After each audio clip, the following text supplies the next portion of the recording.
I'm Juliette and I work at RSBC, and today I am chatting to the lovely Camille, who is a member of our youth forum. How long have you been part of the youth forum, Camille? I'm not 100% sure. I would want to say about maybe 2.5 to 3 years. I'm not too sure Okay. when I started officially. It's Quite a while though. So I'm going to be talking to Camille about her writing and her job today. So Camille, let's dive straight in. What are your books that you've published called, and what are they about? So my books are called Friends, and book one is about a goldfish called Crazy who was lonely and is looking for friends.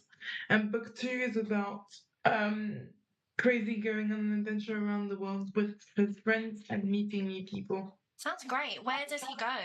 To all different places, all different countries, such as Belgium, France, and I can't remember the others. That's great.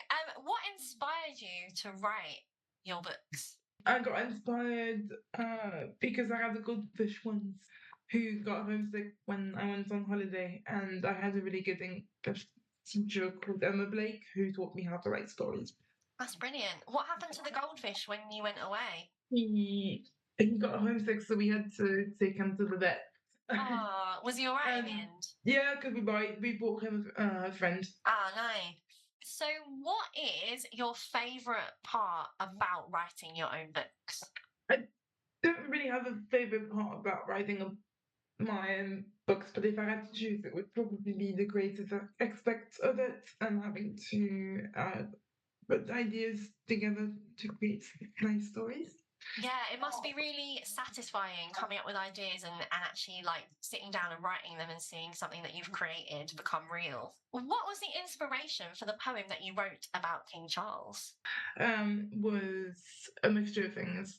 For example, talking with my grandma, do a bit of research, and I also spoke with my nanny Irina.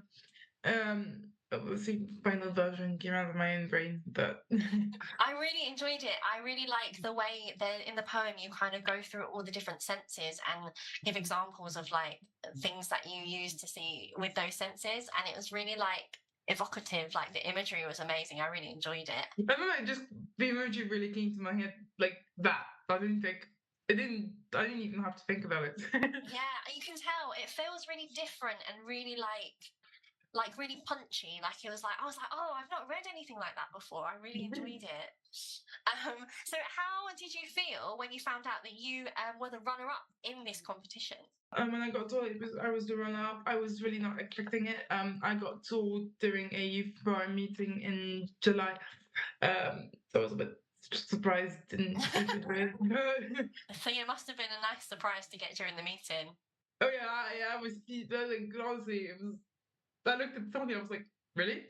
I know we were excited. So yeah. Cool. And we're going to talk a little bit now about your job. So can you tell me, like, what is your job? How long have you been working for? I'm working at Something Arts and Community Centre as a support officer and receptionist.